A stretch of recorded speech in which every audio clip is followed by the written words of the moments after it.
Bien. Bueno, hoy vamos a completar el contenido de la unidad número 7, en la cual estudiamos el análisis de regresión lineal múltiple y el análisis de correlación, que está incluido dentro de esta unidad. Entonces vamos a realizar dos ejercicios, dos actividades de la guía.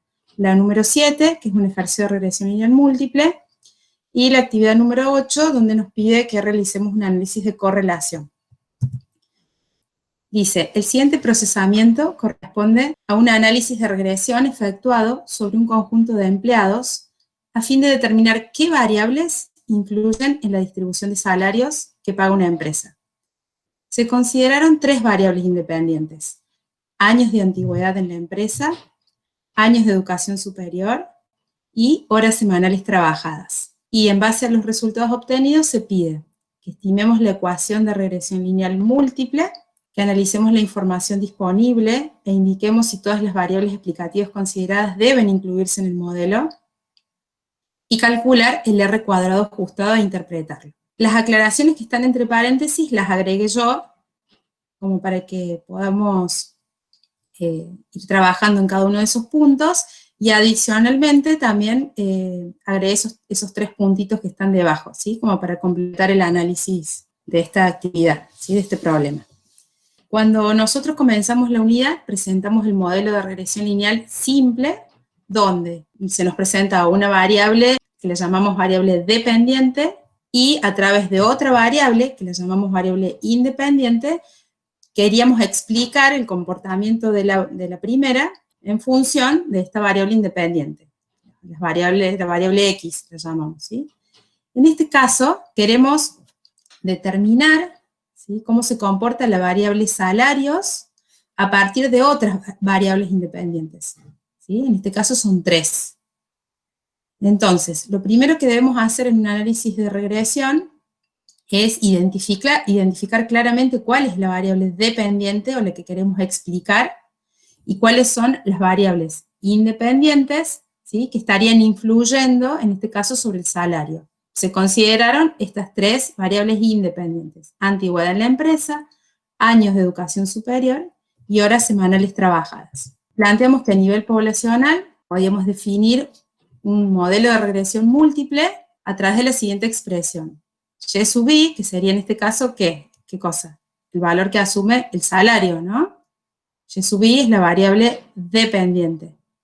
Será igual a beta sub 0, que es el valor de la ordenada del origen a nivel poblacional, más los términos correspondientes a cada una de las variables independientes que incorporemos en el modelo, con sus respectivas pendientes, que las llamamos beta 1, beta 2, beta sub p.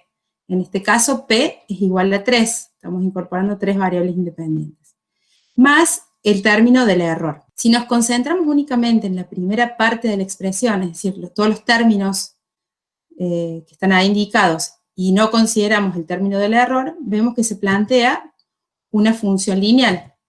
Esa función lineal es la que nos permite después definir la ecuación de regresión múltiple, que como ven ahí siguen siendo valores de betas poblacionales, que obviamente no los conocemos.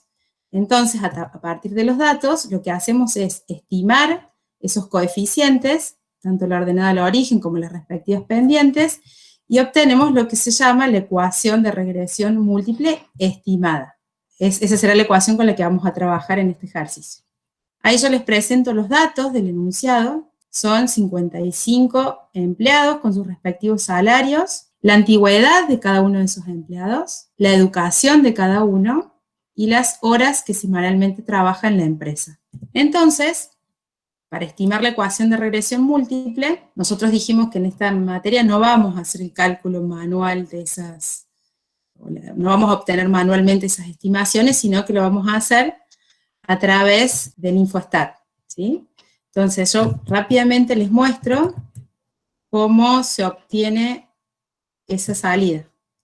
Bien, estos son los datos originales. Bien, entonces tenemos los 55 datos, fíjense ahí el info les dice, y con estadísticas, regresión lineal, vamos a indicar como variable dependiente la variable que pretendemos explicar a través de estas tres variables independientes. Y esas las ponemos como variables regresoras. Ahí aceptar. Y en este cuadro debemos tildar las opciones que necesitamos obtener para nuestra salida. Yo voy a dejar indicado acá en la solapita de diagnósticos que me guarde los residuos estudiantizados y los valores predichos. Ya vamos a ver por qué. Bien. Aceptamos y de esa manera obtenemos las salidas que ustedes tienen en la guía, ¿sí? Tenemos el análisis de regresión con la variable que estamos tratando de explicar, la variable dependiente, la cantidad de datos que se incluyeron, el R cuadrado ajustados, estos los omitimos, la tabla de coeficientes de regresión y estadísticos asociados, y el cuadro de ANOVA de la regresión. Entonces, esta salida es la que ustedes tienen en el enunciado. ¿Bien? Entonces, ¿cómo hacemos para estimar la ecuación de regresión lineal múltiple? A partir de esta misma, vemos que la segunda columna que tenemos acá se corresponde con los valores estimados, a partir de los datos muestrales, de cada uno de los coeficientes que luego vamos a utilizar para construir la ecuación de regresión múltiple estimada, ¿sí?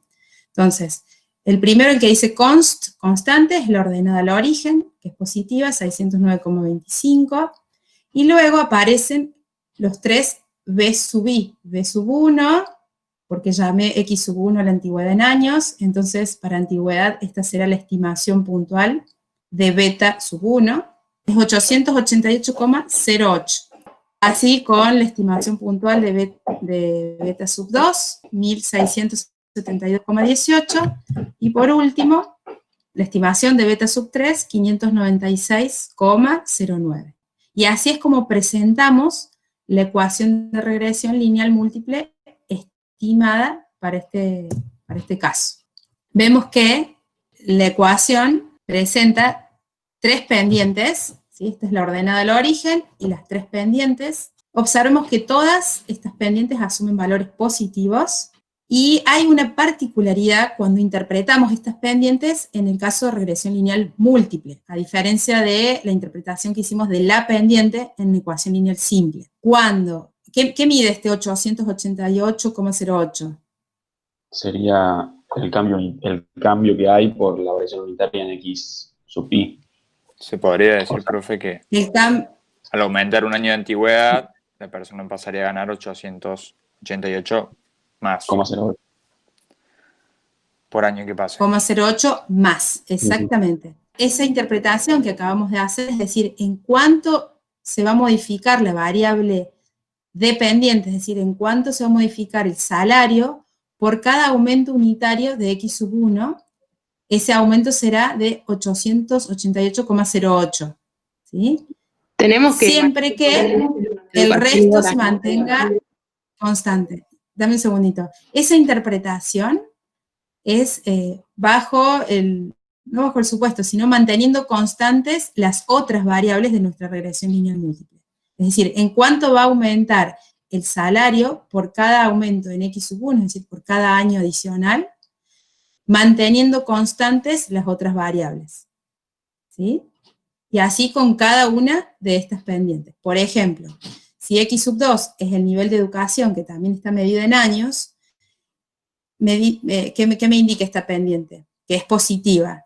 Que por cada aumento en los años de educación, por cada año en el que aumente la variable X sub 2, el salario va a estar aumentando en 1.672,18 pesos. Manteniendo constantes las otras dos variables, es decir, manteniendo constante antigüedad y horas. Sí, había una persona que agregó algo. No, profe, yo iba a agregar eso que dijiste justo. Ah, claro, es muy importante, y es justamente esa es la diferencia entre la interpretación de los coeficientes o de las pendientes en una regresión múltiple respecto de una regresión simple. En el punto 2, analice la información disponible e indique si todas las variables explicativas consideradas deben incluirse en este modelo. Al ser una regresión lineal múltiple, debemos considerar que tenemos más de una pendiente, porque tenemos más de una variable explicativa, en este caso son 3, de manera que para poder responder a este punto, vamos a considerar, digamos, la bondad del modelo a nivel global, y luego observaremos cada una de las pendientes, ¿sí? Entonces, cuando tenemos una regresión lineal, ya sea simple o múltiple, planteamos, ¿se acuerdan en el teórico? Una prueba global que le llamamos prueba global F, donde la hipótesis nula era que todas las pendientes consideradas son todas iguales a 0, y entonces de esta manera no existe dependencia lineal entre este conjunto de variables y la variable salarios, mientras que si al menos una de estas pendientes es distinta de 0, entonces vamos a decir que existe dependencia lineal. Generalmente cuando se rechaza esta hipótesis nula, es decir, cuando decimos que al menos una pendiente es distinta de 0, entonces pasamos a hacer un análisis individual de cada una de ellas, a través de la prueba T. Es decir, planteamos otra prueba de hipótesis, ahora a nivel individual, para cada una de estas pendientes, donde en la hipótesis nula ahora es un solo parámetro que testeamos, B sub I, igual a 0, entonces no existe dependencia lineal entre x sub i, la variable que estemos considerando, y la variable y o variable dependiente. Mientras que si rechazamos esta hipótesis nula, vamos a estar diciendo que existe dependencia lineal entre x sub j, la variable que sea, y la variable dependiente y. En este caso, el estadístico de prueba tiene esta estructura y tiene distribución T de Student. Entonces eso es lo que vamos a hacer ahora, considerando las salidas que nos proporcionan. Si queremos ver a nivel global, es decir, la prueba F, si todo este modelo en forma conjunta con las tres variables independientes que hemos considerado, el modelo está explicando, o hay relación o asociación lineal con la variable salarios, vamos a usar la prueba F. Entonces, en la prueba F, recuerden, la hipótesis nula dice que todas las pendientes son iguales a 0, y en la alternativa, al menos alguna de las pendientes es distinta de 0. Para hacer esta prueba F, la global, fíjense que ahora cambia la salida. ¿Se acuerdan que en regresión lineal simple, la línea esta que decía modelo era igual a la que aparecía acá, los valores considerando la variable independiente que habíamos incorporado? Estos valores eran iguales. Ahora, como es regresión múltiple, tenemos una línea que corresponde al modelo, y esta es la línea que vamos a utilizar para hacer la prueba global F. Y después el resto se refiere a cada una de las variables independientes que consideramos y el error, ¿sí? El término del error. Entonces nos concentramos en esa que está ahí resaltada y decimos que si el estadístico F observado, la F que vemos acá, que es 37,40, resulta mayor que el F crítico correspondiente, entonces vamos a rechazar la hipótesis nula. Mientras que si es menor, no rechazamos la hipótesis nula. El estadístico F va a tener 95% de probabilidad acumulada, porque la prueba la vamos a hacer con un alfa del 5%, ¿sí? Y entonces esta es siempre una prueba lateral derecha, la región de rechazo astral a la derecha, por lo tanto este F crítico acumula 0,95 de probabilidad. Con P grados de libertad en el numerador, y esta es la cantidad de variables independientes incorporadas en el modelo, y N, 55, menos P, menos 1 grado de libertad. Y de ahí surge ese 51. Este valor crítico es 2,786 contra un F observado de 37,40. Sin duda vamos a rechazar la hipótesis nula y vamos a decir que al menos alguna de las pendientes incorporadas en este modelo de regresión lineal múltiple es significativamente distinta de 0. Y por lo tanto existe dependencia lineal entre una o más de estas variables consideradas, ¿sí? Otra opción es mirar el p-valor. Fíjense, el p-valor resulta menor que 0,0001. Entonces, comparado con el nivel de significación de la prueba, 5%, profe, entonces rechazamos la hipótesis nula. Sí. Disculpa, pero si vemos la de... Ahí en la de horas, el F es 2,68. Eso no sería, digamos, que sí son independientes. 2,68. Perdón, ¿dónde estás viendo? En horas, en la variable horas. Horas, sí. 2,68 el F. Y el F crítico es 2,7, digamos. No tiene nada que ver, eso no sirve. En este momento estamos acá haciendo esta prueba global F para ver si en forma conjunta las tres variables que hemos considerado, Estás probando el modelo en forma conjunta, no mirando individualmente cada una de las variables, sino justamente el modelo completo, ¿sí? Por eso en la hipótesis nula, fíjate que incorporas estás testeando todas las pendientes simultáneamente. Estás diciendo acá en la hipótesis nula que todas son iguales a 0, ¿sí? Si rechazamos la prueba global F, entonces ahí, ¿qué vamos a decir? Que al menos una, B sub J, no sabemos cuál todavía, al menos una es distinta de 0. Por lo tanto, hay dependencia lineal entre el conjunto de variables consideradas y la variable dependiente Y, salarios, ¿sí? Pero todavía no vamos a nivel individual. Por eso, yo les decía que cuando hagamos la prueba global en regresión lineal múltiple, nos vamos a concentrar en esta línea, que es la que corresponde al modelo. Y nuestro F observado para esa prueba es este que estoy marcando acá, 37,40, ¿sí? Como rechazamos la hipótesis nula anterior, de la prueba global, entonces decimos que al menos una pendiente de las 3 que hemos considerado es distinta de 0. Al menos una, puede ser una, 2, no sabemos. Entonces, para analizar individualmente, ahora sí. Una consulta antes de pasar. Entonces nosotros sí podríamos haber usado el p-valor y haber rechazado directamente antes de hacer la prueba F. Exactamente. Perfecto. Sí. Podés haber hecho podés haber tomado la decisión a partir de observar, o el F, digamos, de comparar el F observado con un F crítico, o el p-valor, con el nivel de significación que hayamos considerado, en este caso 5%. ¿Sí? Bien, gracias, profe. Bien. Entonces, sabiendo que al menos una de las pendientes es significativa, vamos a analizar individualmente ahora cada una. Y para eso vamos a aplicar la prueba T. Bien, la misma prueba T que ustedes aprendieron en regresión lineal simple, se aplica ahora, pero para cada una de las pendientes consideradas, ¿sí? Entonces, la prueba se define de esta manera. Para un parámetro beta sub i, nosotros vamos a tener beta 1, beta 2, beta 3, podríamos hacer 3 pruebas individuales, en donde la hipótesis nula es que beta sub i, esta pendiente, es igual a 0, y por lo tanto no hay asociación lineal entre la variable x sub 1 y la variable y. Y en la hipótesis alternativa, planteamos que beta sub i es distinto de 0. El estadístico de prueba que vamos a utilizar es una T con la siguiente estructura. B sub i, ¿qué es B sub i? A ver. Eran los valores esos de 888 y de cada valor. Perfecto, sí, ¿qué es cada valor? La pendiente. La pendiente. ¿Cualquier pendiente? Miren acá. La pendiente estimada. Observada. Exactamente. Dijimos, a nivel poblacional tenemos estas pendientes que les llamamos beta sub i. ¿Sí? Beta sub 1, beta sub 2, son valores que no conocemos, son parámetros desconocidos, y que los vamos a estimar a partir de los datos muestrales, y por lo tanto, cada b sub i será la estimación de este parámetro. ¿Bien?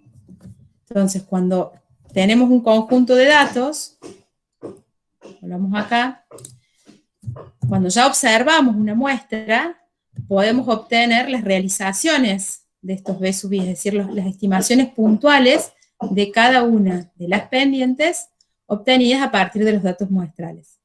¿Sí? B sub i sobre S de B sub i, que sería el error estándar de este estimador. Este es el estimador de beta, y este es el error estándar de este estimador.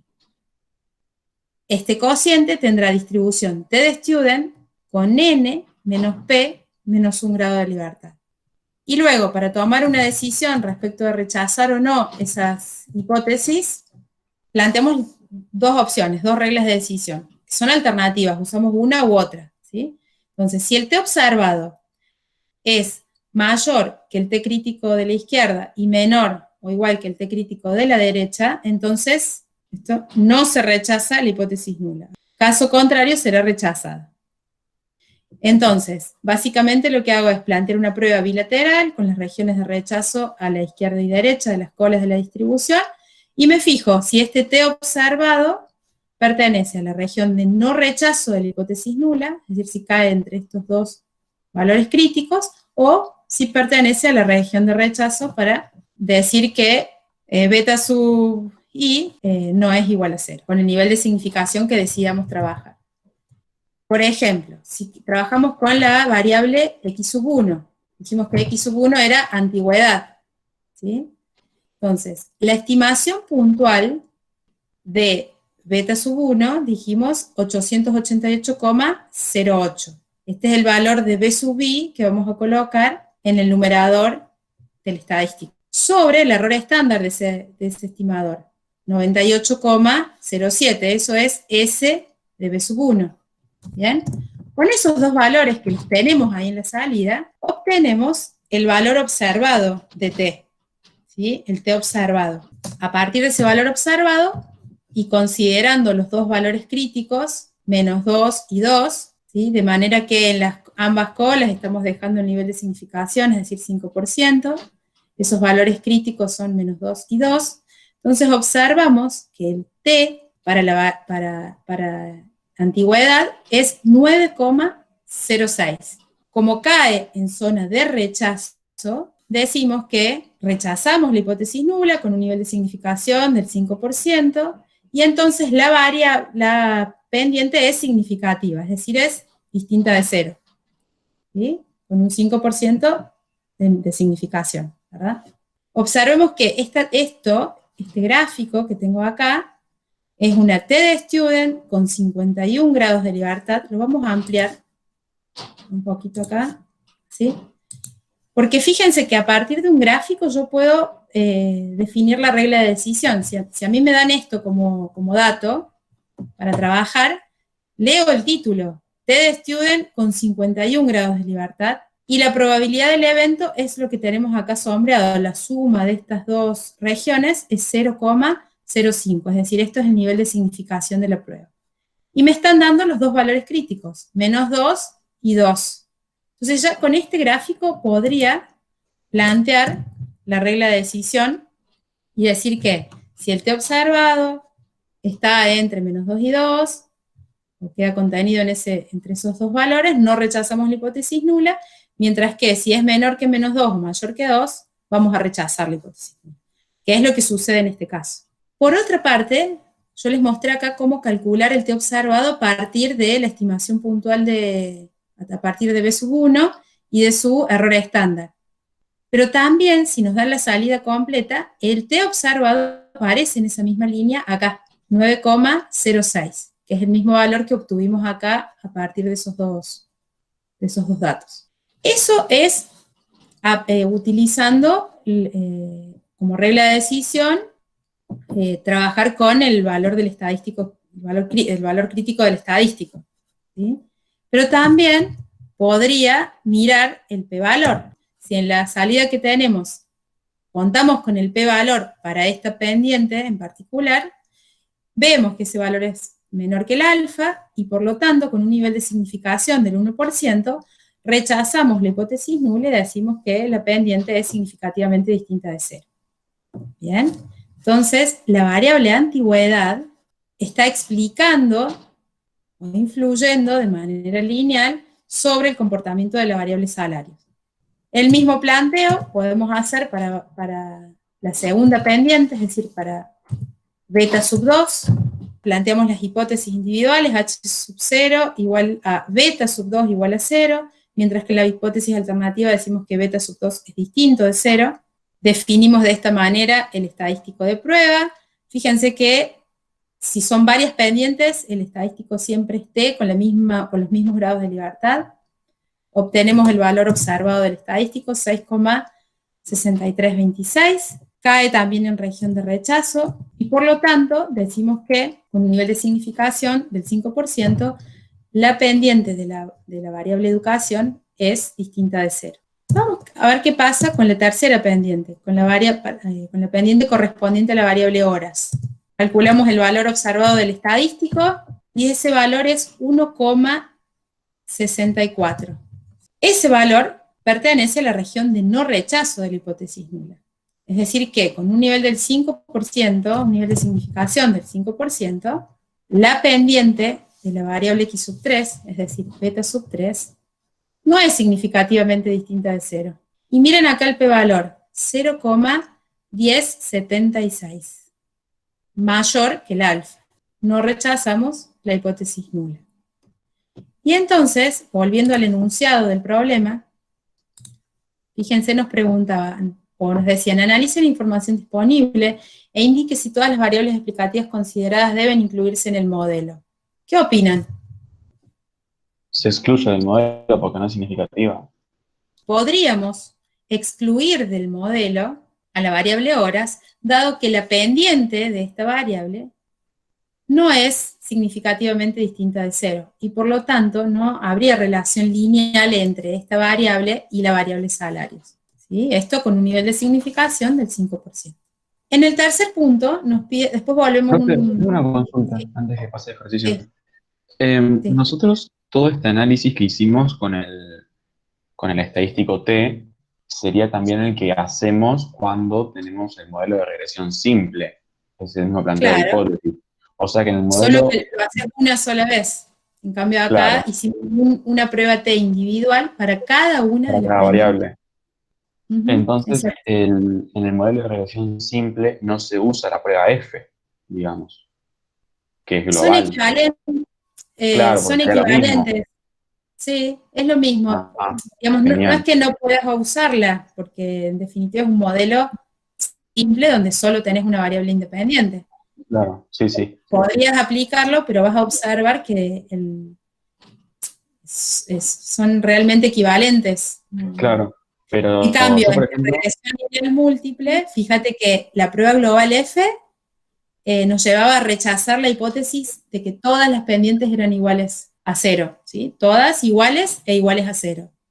Mientras que individualmente algunas pendientes eran significativamente distintas de 0 y encontramos una que no. Que era igual. Claro, exactamente. Yo la conclusión... Pero no hay contradicción, ¿no? No hay contradicción entre el modelo global, porque el global es, la prueba global F te permite analizar conjuntamente el modelo completo que has planteado. Claro, pero son dos conclusiones distintas a las que se llega con cada prueba. Claro, y acá en regresión lineal múltiple, exacto, en regresión lineal múltiple es más fácil visualizar o darte cuenta cuál es la utilidad de cada una. Yo le quería decir que yo llegué a la misma conclusión de que se rechazaba a la variable horas, porque yo comparé el valor P con los 3 tipos de niveles de significación, que me dijo una compañera que era 5%, 10% y 1%, y llegué a la misma conclusión, digamos. Y quería saber si era válido o si fue suerte, justo mi compañera me lo dijo, porque yo me perdí la clase anterior. Y no sé si lo dije. Totalmente válido, porque fíjate que en el enunciado no dice con qué nivel de significación debes trabajar, eso lo decidís vos. Vos sos el investigador que está analizando los datos y vos decidís con qué nivel de significación trabajar. Normalmente lo que uno hace es definir previamente, el alfa lo elegís antes, no una vez que ves los datos. ¿Se entiende? Y usamos generalmente, como muy habitual, esos valores, 10%, 5% o 1%, porque siempre preferimos un riesgo, un alfa pequeño. Fíjate, en ningún ejercicio hemos usado un alfa del 20%. ¿Está bien? Sí, está bien. Bien. Entonces, ¿podría decir cómo quedó la conclusión del 2? O sea, no se rechaza. Ahí sí me corta. ¿En educación? ¿La variable educación?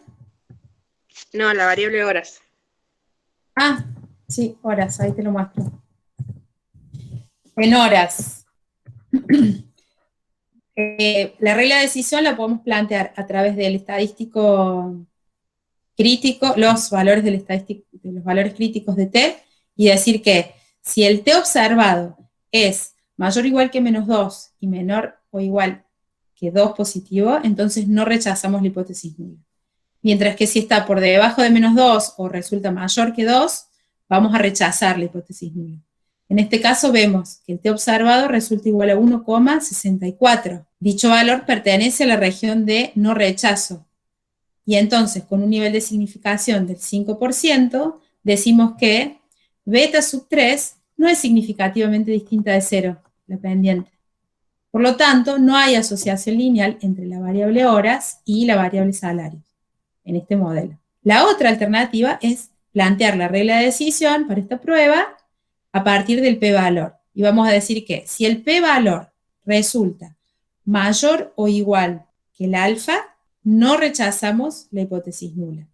Mientras que si el p-valor que obtengamos es menor que alfa, entonces vamos a rechazar la hipótesis nula.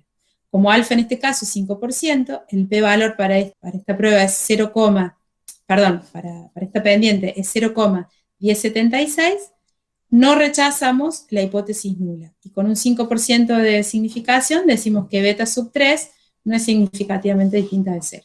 Bien, y por último, en el punto 3 nos pide que calculemos e interpretemos el R cuadrado ajustado. En regresión lineal simple, ustedes ya vieron el R cuadrado.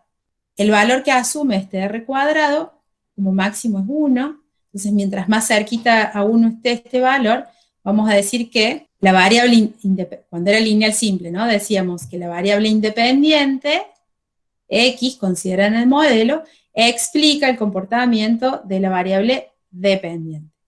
Bueno, ahora este R cuadrado significa lo mismo, solo que en lugar de considerar una variable, hemos incorporado 3 variables, acá ya corrí el último, 3 variables simultáneamente. Vuelvo acá al anterior para que veamos las 3 variables, ¿sí? Estas 3 variables, antigüedad, educación y horas, ¿bien? Ahora les voy a mostrar un poquito el infostat, ¿por qué? Porque si estamos diciendo que horas no tiene una pendiente significativa en este modelo, ¿qué deberíamos hacer? ¿Qué deberíamos hacer? Claro, entonces vamos a correr ahora un modelo de regresión lineal, donde vamos a quitar la variable horas, porque no es significativa, y veamos qué sucede. Fíjense, ahora vuelvo a correr el modelo, verifico que todas las pendientes que quedaron sean significativas, ahí mirando el p-valor. Fíjense, el R cuadrado, acá les voy a mostrar las 2 salidas. El R cuadrado, cuando teníamos 3 variables, era 0,69. Y el R cuadrado ajustado, ya vamos a ver de qué se trata, es 0,67. ¿Bien?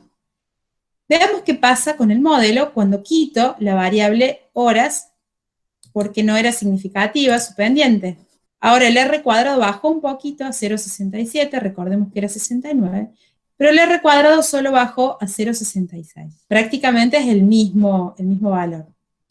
Entonces nosotros decimos, por principio de parsimonia, vamos a quedarnos con el modelo más simple. Si bien hemos tenido una pérdida pequeña acá en el R cuadrado ajustado, nos vamos a quedar con este modelo porque tiene menor cantidad de variables independientes. Nos quedamos siempre ante 2 modelos.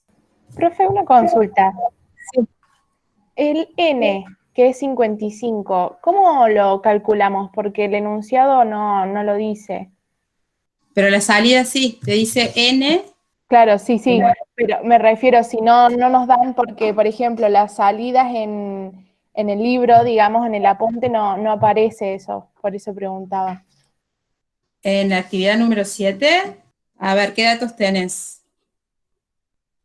Fíjate, acá por atrás de los grados de libertad podés deducir o presumir cuál es el tamaño de la muestra, por ejemplo. Generalmente lo damos. Acá en el enunciado, te estoy mostrando acá el enunciado de la guía. Supongamos que no te lo dieron. Una opción es mirar la tabla esta de ANOVA. Vamos a una de Infostat, que es lo que seguro ustedes van a tener. Imagínate que no te dan este dato de acá, el N. Fíjate, total es 54. Vos sabés que ese 54 conceptualmente es N menos 1. Entonces sabes que N es 55. Perfecto, profe. Este 51 que era N menos P menos 1. Entonces, si vos a este valor, a los grados de libertad del error, le sumás P y le sumás 1, te tiene que dar el N. Solo una observación les hago con respecto a acá la salida que tienen en la guía. Está en otro orden, ¿sí? Acá esta tabla de análisis de la varianza no es exactamente igual que como se muestra una salida de info. Así que lean qué hay en cada línea, ¿no? Esta es la del modelo, le pusimos para la prueba F, y esto es referido al total, que en la guía lo tienen arriba. Volvemos entonces a la presentación, así avanzamos. Entonces, yo me quedé en este caso con el modelo con dos variables, ¿sí? El último que corrimos, sobre la suma de cuadrados total. Imaginemos que no me dan esta parte de la salida, solo tengo este cuadro de análisis de la varianza. Puedo calcular manualmente el R cuadrado, tomando la suma de cuadrados del modelo sobre la suma de cuadrado total, y así obtengo ese valor de 0,67. Este es el valor del R cuadrado. Ahora bien, que también lo puedo tener de la... Si está en la salida, lo puedo tomar de la salida. Si no me lo dan, lo puedo calcular a partir del cuadro de ANOVA, ¿no? Ahora, en regresión lineal múltiple, cobra relevancia analizar, mirar también el R cuadrado ajustado. El R cuadrado ajustado lo que hace es penalizar de alguna manera la incorporación de más variables independientes al modelo, ¿sí? ¿Por qué? ¿Qué sucede? Mientras más variables vayamos incorporando, podríamos considerar, no sé, 5, 6, 7 variables independientes. A medida que se van agregando variables independientes, siempre este R cuadrado va subiendo, va aumentando. Mientras que el R cuadrado ajustado puede que disminuya, porque penaliza de alguna manera la incorporación de más y más variables independientes. Por eso el R cuadrado ajustado se puede calcular de esta manera, como lo ven ahí, 1 menos la suma de cuadrados del error sobre la suma de cuadrados total, y acá viene la parte donde se penaliza. Le agregamos este factor de penalización, que es n menos 1 en el numerador, y en el denominador n menos p menos 1. Entonces, al agregarle acá esta cantidad, que es la cantidad de variables independientes del modelo, que está en este denominador, mientras más variables agreguemos, el denominador este va a ser más pequeño, esto va a ser más grande, y como está restado, finalmente termina disminuyendo el R cuadrado ajustado. Si nos piden calcular el R cuadrado ajustado, y no tenemos esta salida, la salida del análisis de regresión en la primera, y tenemos el cuadro de ANOVA, fíjense cómo lo podríamos hacer. 1 menos la suma de cuadrados del error. ¿De dónde saco este dato? Acá arriba, 21, 08, 24, 011, esa es la suma de cuadrados del error. Sobre la suma de cuadrados total, 6409, este valorcito de acá. ¿Está bien? N, dijimos 55, P igual a 3, y de esa manera puedo calcular el R cuadrado ajustado. Si no, también se puede calcular de esta manera. 1 menos el R cuadrado, que es este 0,67 que calculamos antes, ¿sí? Suma de cuadrados de la regresión sobre sumas de cuadrado total, por el factor de penalización que mencionamos recién. Sí, ¿quién preguntaba? Profe, yo tengo una duda. O sea, si dijimos entonces que el R cuadrado ajustado es como que penaliza el agregar más variables independientes, ¿por qué cuando sacamos una, o sea, por qué cuando hay 3 variables independientes era 0,67 creo y después es más chico? Ahí vamos. Te muestro en el InfoStat las dos salidas. Fíjate, acá tengo el modelo con las 3 variables, ¿sí? El R cuadrado era 0,69 y el R cuadrado ajustado 0,67.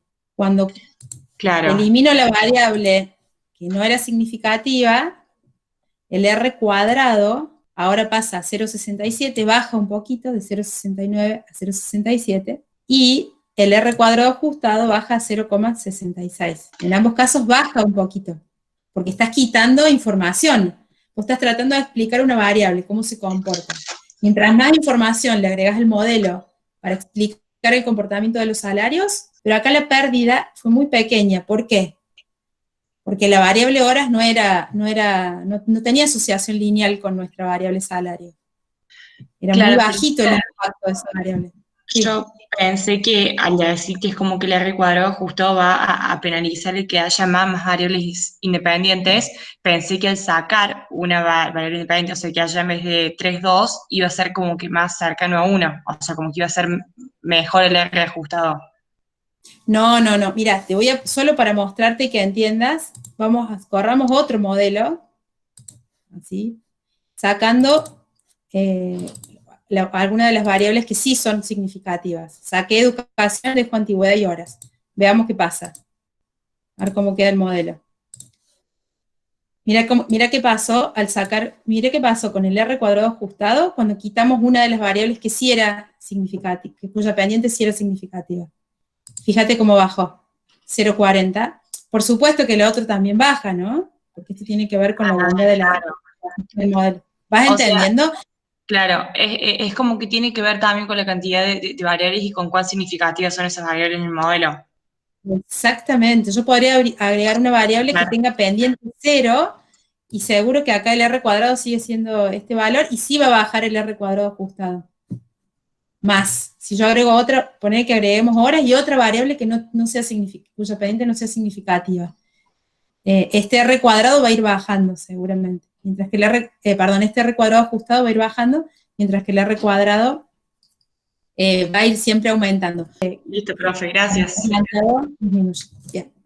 Bueno, entonces, acá simplemente les traje los valores que saco de acá del cuadro de análisis de varianza para obtener este valor 0,6691, que es exactamente el mismo que se podría obtener de esta salida. Pero, como en el mismo ejercicio se los muestran, puede que este valor no lo tengan y ustedes deban calcularlo, ¿sí? Entonces tengan presente cómo se calcula tanto el R como el R cuadrado ajustado. Y ven que a partir del cuadro de ANOVA se puede obtener. ¿Alguna duda hasta acá? Profe, yo tengo una duda. ¿Cómo se interpretaría ese valor? Me faltó interpretarlo. ¿Cómo interpretamos ese R cuadrado ajustado? ¿Qué es? Es el porcentaje de cambios en la variable I que son explicados por los cambios unitarios en las variables explicativas. Sí, más que repetí tu definición. Así es el porcentaje de cambios en el promedio de la variable I explicados por los cambios unitarios en las variables explicativas. Bien, de manera conjunta, ¿sí? Ahí está, okay. Estamos considerando esos cambios de las variables independientes, pero de manera conjunta. Claro, porque no se mantienen constantes las otras. Exacto. Si a esto lo multiplicas por 100, cuidado ahí con la interpretación, porque esto no está en porcentaje. O sea que si vos lo querés, está bien que lo interpretes como porcentaje, solo que sería 66,91%. Claro, sí. O si lo dejamos como 0,66, es la proporción, ¿sí?, de variabilidad de la variable Y explicada por las variables independientes consideradas. Claro. ¿Sí? Puede ser proporción o porcentaje. Entonces, y estos son dos puntitos adicionales que yo les agregué como para poder aprovechar más el ejercicio.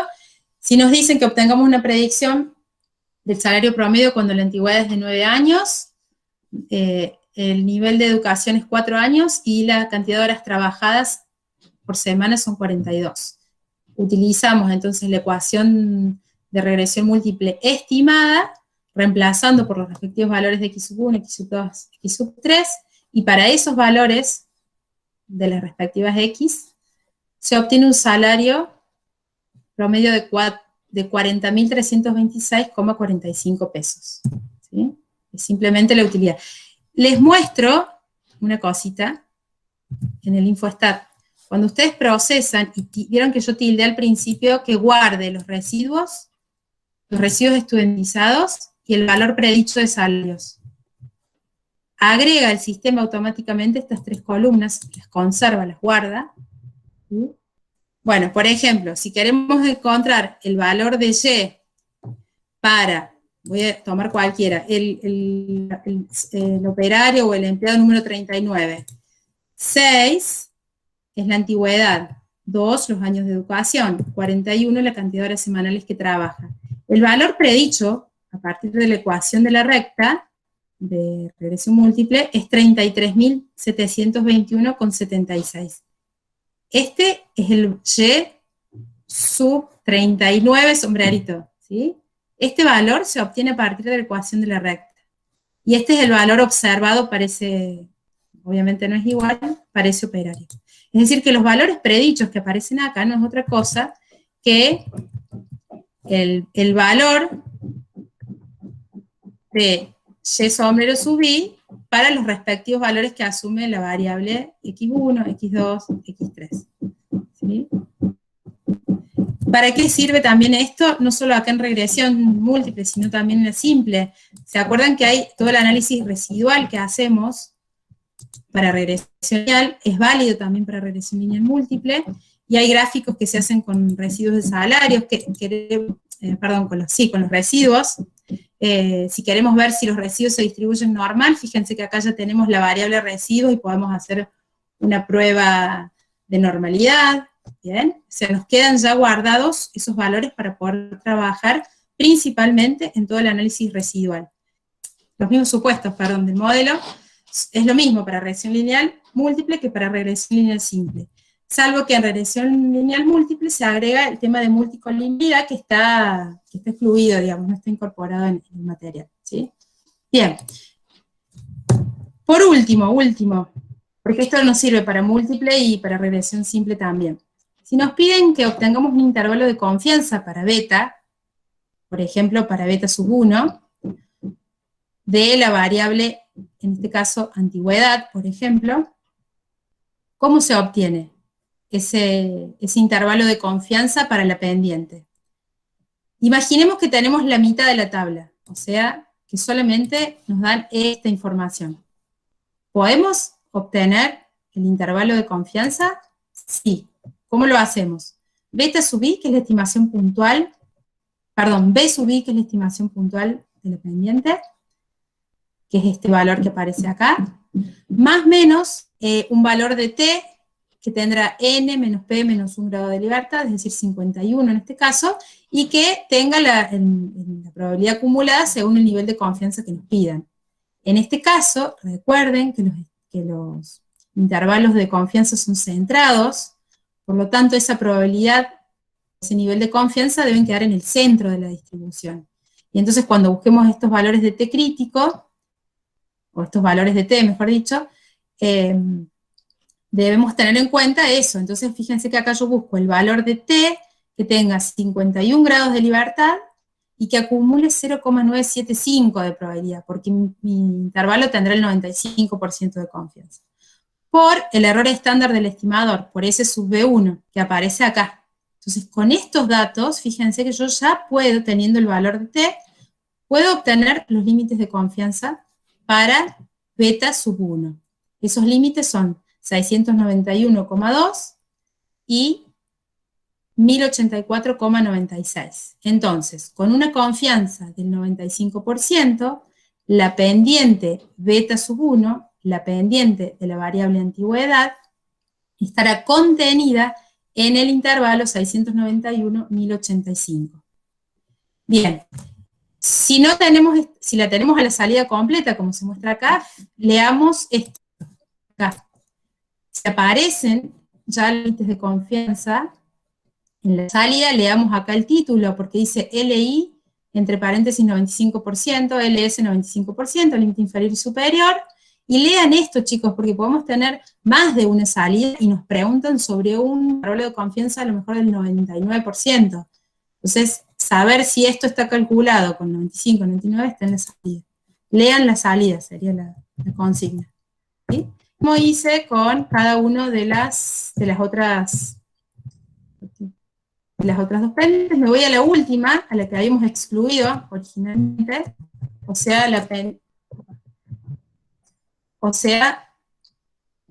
un intervalo de confianza del 95% ahora para la pendiente de la variable horas semanales trabajadas. Este intervalo, fíjense, arroja los siguientes límites. Menos 134,52 y 1326,7. Es decir, que con una confianza del 95%, el intervalo menos 134 y 1327 contendrá al verdadero valor de la pendiente de la variable horas semanales, es decir, a beta sub 3. Notemos que este intervalo contiene el 0, y se acuerdan que habíamos, cuando hicimos la prueba T para esta pendiente, no habíamos rechazado la hipótesis nula. Entonces, beta 3 puede ser 0. Tal como se muestra también acá en el intervalo de confianza que obtuvimos. ¿Sí? Bien, ¿alguna duda hasta acá, chicos? Así pasamos al otro ejercicio. Yo, profe, yo tengo una duda. Sí, decime. Le quería consultar. nosotros vimos que la fórmula era B sub I más menos el Tn menos P menos 1 por S B sub I. ¿Fórmula de qué, perdón? ¿Está acá?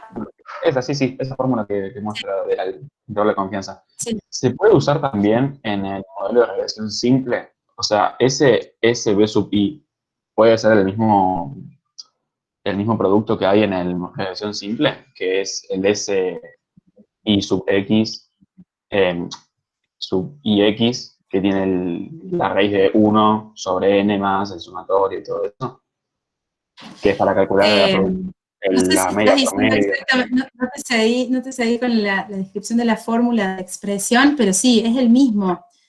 De hecho, puedo mostrártelo acá en el info. Sí, es que no sé cómo leerlo. La desviación estándar de IX. Te voy a hacer un modelo simple, con una sola variable, vamos a dejar solo antigüedad. Aceptar. Acá. Supongamos, este es un modelo de regresión lineal simple, que vieron ustedes en la clase pasada. Entonces, esta estimación es B sub I, B sub 1 en este caso. Claro, sí, B sub 1. Estimación puntual, claro. La pendiente. Y este es el error estándar, el S de B, claro. Entonces, con estos dos datos vos podrías obtener estos dos límites de confianza. Genial, esa era mi pregunta, genial, sí, me la conté. Gracias. ¿Está bien? Bárbaro. Sí. Ok. ¿Alguna otra duda, chicos? Bueno, entonces pasamos ahora a la actividad número 8, que nos propone lo siguiente. El enunciado dice: en un curso virtual los estudiantes han realizado una evaluación de proceso y luego un examen final cuyas calificaciones son de 0 a 100. Se quiere analizar si existe correlación lineal entre ambas calificaciones, para lo cual se han observado las calificaciones de 15 estudiantes. Y nos pide, en base a estos resultados, calcule el coeficiente de correlación lineal y pruebe con un nivel del 5% si existe correlación lineal entre ambas calificaciones. Entonces, ahí yo les presento un diagrama de dispersión, donde en el eje X tenemos la calificación parcial, y en el eje de las ordenadas la calificación final, y los distintos puntos representan a cada uno de los alumnos con esos pares de calificaciones, ¿no? Entonces vemos en este diagrama de dispersión que a medida que va aumentando la calificación parcial, habría una correlación con el examen final, porque vemos así está, digamos, analizando gráficamente, que los puntitos, esto se va, si hipotéticamente hiciéramos acá una regresión lineal, ¿sí? Podríamos pensar, imaginar acá una recta que ajuste estos puntos, ¿sí? Eso si estuviéramos en el análisis de regresión. Ahora, ¿qué diferencia hay entre el análisis de regresión lineal y este análisis de correlación lineal? Cuando vimos recién regresión, estábamos mirando principalmente la posibilidad de predecir el comportamiento de una variable Y, que la llamamos dependiente, por ejemplo el caso de los salarios. ¿Sí? Había una variable cuyo comportamiento estábamos tratando de explicar a través de otras variables que llamamos variables independientes, y hay subyacente una causalidad entre ambas, es decir, que la antigüedad provoca algún cambio en I, o la cantidad de horas semanales que trabaja cada uno de los empleados también es la causa de que Y se modifique, ¿se entiende? Ahí hay una cuestión de causalidad, ¿bien? Mientras que cuando hacemos análisis de correlación, fíjense que acá lo destaco porque son dos análisis diferentes, acá solo nos interesa medir la fuerza o grado de asociación lineal que hay entre las dos variables que estemos considerando. Solo eso. Es decir, no estamos concentrándonos en los efectos causales y ya no hablamos de variable independiente y dependiente, como en el análisis de regresión, ¿sí? Acá simplemente queremos ver si en dos variables, A y B, X, Y, hay asociación lineal, y con el coeficiente de correlación lineal podemos medir qué tan fuerte es esa asociación. ¿sí? Entonces, para eso vamos a utilizar el coeficiente de correlación lineal, que se obtiene como el cociente entre la covarianza, que ustedes ya lo conocen de estadística 1, dividido el producto entre el desvío estándar muestral de cada una de las variables consideradas, ¿sí? Fíjense que la covarianza, ¿se acuerdan qué unidad de medida tenía? Si teníamos, no sé, horas, pesos y horas, asumía las mismas unidades de medida que las variables X e Y, ¿se acuerdan? Pesos por horas. Mientras que cada uno de estos desvíos estándar también tienen asociada la unidad de medida de pesos y horas. Y entonces, al hacer este cociente, el R cuadrado deja de estar referido o deja de tener una unidad de medida, ¿sí? Por eso son comparables también. Si yo tengo distintos coeficientes de correlación lineal entre distintas variables, puedo compararlos directamente, ¿bien? Hay distintos casos, se nos van a presentar distintos casos, ahí les muestro algunos de ellos. Por ejemplo, si la variable X e Y tiene el comportamiento que vemos aquí, es decir, a medida que van aumentando los valores de X, se producen descensos en los valores de Y, entonces, y fíjense que casi todos los puntitos están sobre esa recta imaginaria, este R va a asumir un valor muy cercano a -1, es decir, que hay asociación lineal, inversa o negativa entre X e Y. Acá este gráfico muestra un coeficiente también de R negativo, fíjense que también a medida que van aumentando los valores de X, disminuyen los valores de Y, pero ya no tan ajustados alrededor de la recta, ¿ven? Entonces ahora disminuye ese valor, se acerca más a 0 y asume el valor 0.6, también negativo. Cuando los puntos se presentan de esta manera, es decir, sin un comportamiento que a priori pueda pensarse como lineal, ese R va a asumir un valor muy cercano a 0, y la situación inversa, es decir, cuando la asociación entre ambas variables sea directa o positiva, este R va a asumir también un valor positivo, y mientras más fuerte sea esa asociación, más cercano a 1 va a ser el valor del coeficiente de correlación lineal. Es decir, que R varía entre -1 y 1. ¿Bien? Entonces, para el ejercicio con el que estamos trabajando, tenemos los 15 datos de los 15 estudiantes, la calificación que cada uno de ellos obtuvo en la evaluación parcial y en la evaluación final, y con estos datos obtenemos el coeficiente de correlación. Esta es la salida que ustedes tienen en la guía. Les muestro rápidamente cómo se obtiene. Cierro acá.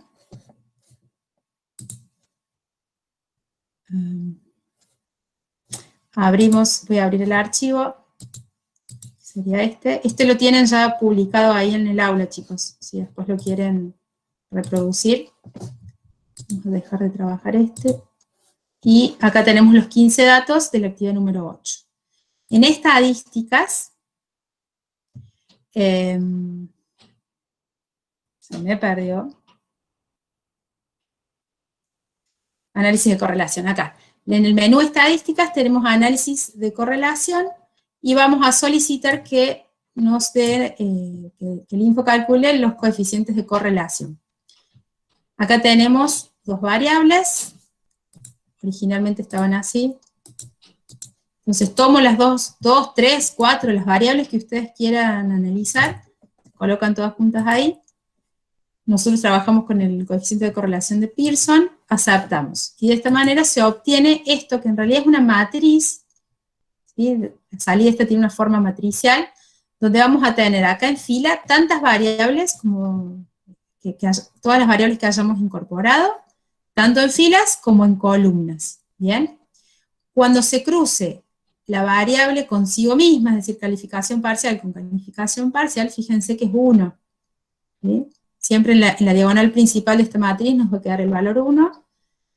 Y luego, para buscar el coeficiente de correlación, en este caso entre calificación del examen final con la calificación del examen parcial, este valorcito que aparece ahí es el coeficiente de correlación lineal, R. ¿sí? Coeficiente de correlación lineal, el R es este valor que aparece acá. Es decir, que por debajo de la diagonal principal de esta matriz nos van a aparecer todos los coeficientes de correlación lineal que estemos calculando. Mientras que por encima aparece acá un valorcito medio raro, ¿sí? A ver si le aumento la cantidad de decimales. Debe ser muy cercano a 0, ahí está. Fíjense, es un valor muy chiquitito. Ahora vamos a ver para qué nos sirve ese dato, ¿bien? Entonces, volviendo al enunciado, si nos pide, obtengo, calcule el coeficiente de correlación lineal y contamos con esta salida, ese coeficiente es 0,85961. ¿Bien? Pero, si lo tengo que calcular manualmente? Porque si me dan 5, 6, 10 datos, lo puedo hacer a mano, ¿sí? Y cuando digo a mano, por ahí había alguno que me decía del Excel. No necesariamente es Excel, puede ser con una hoja y la calculadora, ¿no? Entonces, ¿yo qué hice acá? Me traje los 15 estudiantes con sus respectivas notas, calculé la covarianza, ¿se acuerdan? Que era cada valor observado, cada valor de la variable X, menos su respectiva media. Esto está mal. No es al cuadrado, profe, me parece. No, pero no está calculado. Ah, menos mal. Yo dije, no, lo hice mal, porque lo hice a mano. No, eso me da quedado cuando calculaba con la otra fórmula, la otra, que hay dos maneras. Bueno, en este caso lo mostramos así porque son poquitos datos. Entonces, no es la fórmula de trabajo esta, es directamente para calcular la covarianza. Que tomo cada valor de X menos su media por cada valor de Y menos su media. Bien, entonces, acá debajo calcule el promedio de X, el promedio de Y, y luego lo uso, para el que le gusta ver las fórmulas, bueno, lo que hago es simplemente tomo 25, si lo tuviera que hacer con la calculadora a mano, 25 menos 63 por 46 menos 66,87 y me da 811,2. Así replico para todos los valores, ¿sí? Fíjense que la covarianza, recuerden que puede asumir, ¿se acuerdan? Valores negativos o positivos. Sumo todos esos valores y tengo, ¿qué cosa? ¿Ya la covarianza? No, el numerador para el cálculo de la covarianza. Luego, para calcular la covarianza, divido por n-1, es decir, 14. 4.540 dividido 14 me da el valor de la covarianza. ¿Bien? Y este valor, ¿qué va a ser? El numerador del R, el coeficiente de correlación. Luego, si tomo 324,33 dividido el producto de los dos desvíos estándar muestrales, 22,37 y 16,86, es decir, divido 324,39 sobre el producto de estos dos desvíos estándar, obtengo el coeficiente de correlación lineal de Pearson, ¿sí? 0,86. Es decir, si tengo 10 datos, puedo tranquilamente hacer este cálculo de manera manual, ¿bien? No tengo el Excel, profe, qué sé yo, bla, bla, bla. Bueno, ¿saben qué datos también pueden tener en una salida? A lo mejor no la matriz esa que directamente nos dan, sino me pueden a lo mejor dar esto, una estadística descriptiva, ¿sí? Las medidas de resumen de esas dos variables, donde tengo el desvío estándar, ¿bien? Y la media. Puede que me den esta salida con las dos variables, tengo la cantidad de datos, tengo la media, tengo el desvío estándar, ¿bien? Y si tengo los datos individuales, puedo calcular el coeficiente de correlación, ¿sí? Digo, estos datos que yo usé acá con el Excel pueden que estén en una salida de Infostat, en el enunciado, y ustedes tengan que trabajar con los datos observados. ¿Bien? Está bueno hacer este cálculo, chicos, al menos una vez, porque si no, nos terminamos aprendiendo de memoria cómo mirar una salida y no tenemos ni idea de cómo obtener este valor, ¿sí? Entonces, mi sugerencia es que intenten calcular y trabajar también manualmente con la información que tengan. Profe, igual ¿bien? en el parcial no nos van a dar la salida, no vamos a tener que calcular todo eso, ¿no? Posiblemente sí. Una vez tomamos un parcial, pero eran, no me acuerdo, eran 7 datos, por ejemplo. Sí. Profe, Sí. tengo una duda. Sí. En las primeras diapositivas que empezó hablando sobre el coeficiente de correlación lineal, yo le tomé captura, estoy acá leyendo lo que decía, dice que Ahí te haga lo puse, mira. el último párrafo que dice, sin embargo, ahí, que dice que resulta igual a Sin la raíz embargo, cuadrada vamos a ver si... resulta igual a la raíz cuadrada del R cuadrado. No entiendo esa última parte. ¿A qué se El refiere? R cuadrado de regresión, Sí, lo calculamos que vimos antes. Sí, te lo muestro en info. A ver cómo estamos con la hora, no me quiero pasar. Si vos haces una regresión lineal con estos mismos 15 datos, por ejemplo, así, pasa que acá no hay causalidad, entonces, o sí, pero me la dio. Claro, quizás el ejemplo no Se aplica. refiere a este R cuadrado, 0,74. Si yo le saco raíz a eso, me daría el coeficiente de correlación lineal. Claro, exacto. Ah, genial. Próbalo. Bueno, seguimos entonces el último punto, chicos, así podemos terminar. Bien, nos dice, pruebe con un nivel del 5% si existe correlación lineal entre ambas calificaciones. Bien, entonces vamos a hacer una prueba para Rho. Rho es el R, pero a nivel poblacional, es el parámetro, y R minúscula, que sería el estimador del Rho. Bien. Entonces, en la hipótesis nula, para esta prueba, ¿qué vamos a plantear? En H sub 0, plantea que Rho es igual a 0, es decir, que no hay asociación lineal entre las variables X e Y, las dos que estemos considerando.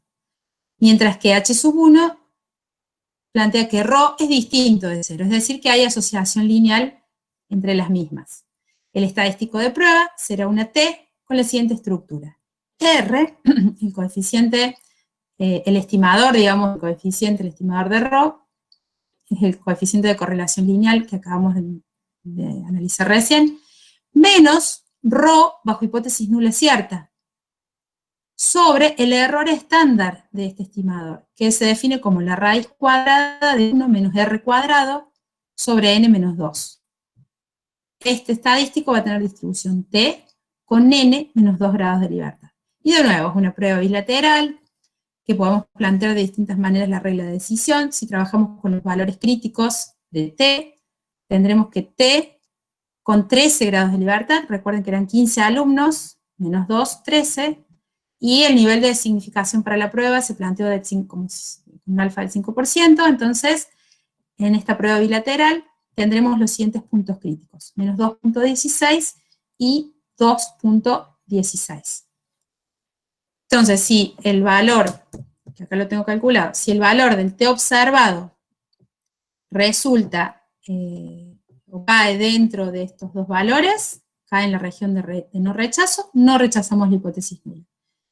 Si por el contrario, el valor observado del estadístico cae en las colas de la distribución, vamos a rechazar esa hipótesis nula. ¿Bien? Entonces, para calcularlo, ¿qué hacemos? Tomamos el valor del R, este es R, coeficiente de correlación, 0,85961, menos el valor de Rho bajo hipótesis nula cierta, 0, sobre 1 menos SR cuadrados, sobre 15 menos 2, es decir, 13. Ese valor es 6,066. Pertenece a la región de rechazo, está por acá, ¿sí? Entonces, rechazamos la hipótesis nula y decimos que Rho es distinto de 0, con un nivel de significación del 5%, es decir, que hay asociación o correlación lineal entre ambas variables consideradas, ¿sí? Otra opción es mirar el p-valor para poder decidir si rechazamos o no la hipótesis nula, diciendo que si P es mayor o igual que el alfa, entonces se rechaza la hipótesis nula. Caso contrario, esto está mal, acá es no se rechaza, así que ahí tengan en cuenta, yo lo voy a poner como aclaración en el video cuando lo subo. Es no se rechaza la hipótesis nula, caso contrario será rechazada, ¿bien? ¿Qué hacemos en este caso? 6,066 es el valor observado, caí en zona de rechazo, o P comparado con el alfa. Sé que alfa es 5%. ¿De dónde saco el valor de P? Es la salida, 0,0004. Exactamente. En una matriz en la que nos presenten los coeficientes de correlación de una o más variables, en este caso son solo 2, por eso es chiquito, es 2 por 2, pero esto podría ser 3 por 3, 4 por 4, ¿bien? Vamos a ver siempre que en la diagonal principal son todos valores iguales a 1, debajo de la diagonal principal vamos a ir encontrando los respectivos valores de R, los coeficientes de correlación, y por encima de la diagonal principal, los valores de probabilidad para esta prueba de hipótesis que estamos viendo ahora. Fíjense que si miramos calificación parcial con calificación final por encima de la diagonal principal, ese valor 0,00004 es el valor de P para esta prueba, el valor de probabilidad, que lógicamente es menor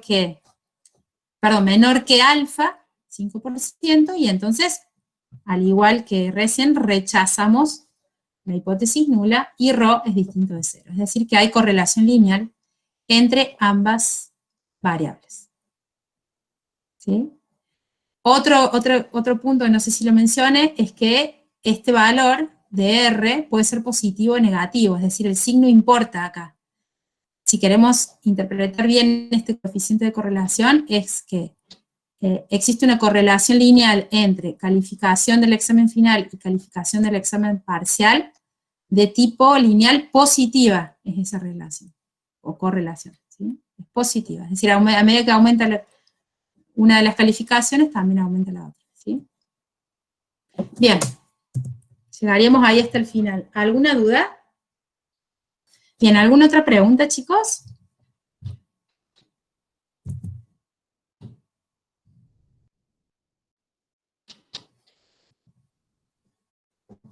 Bueno, entonces damos por finalizada esta clase.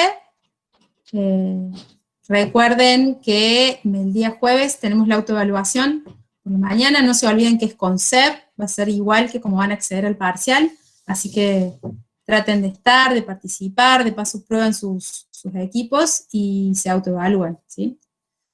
Después va a haber un horario de consulta y nos estamos encontrando de nuevo el sábado en el parcial.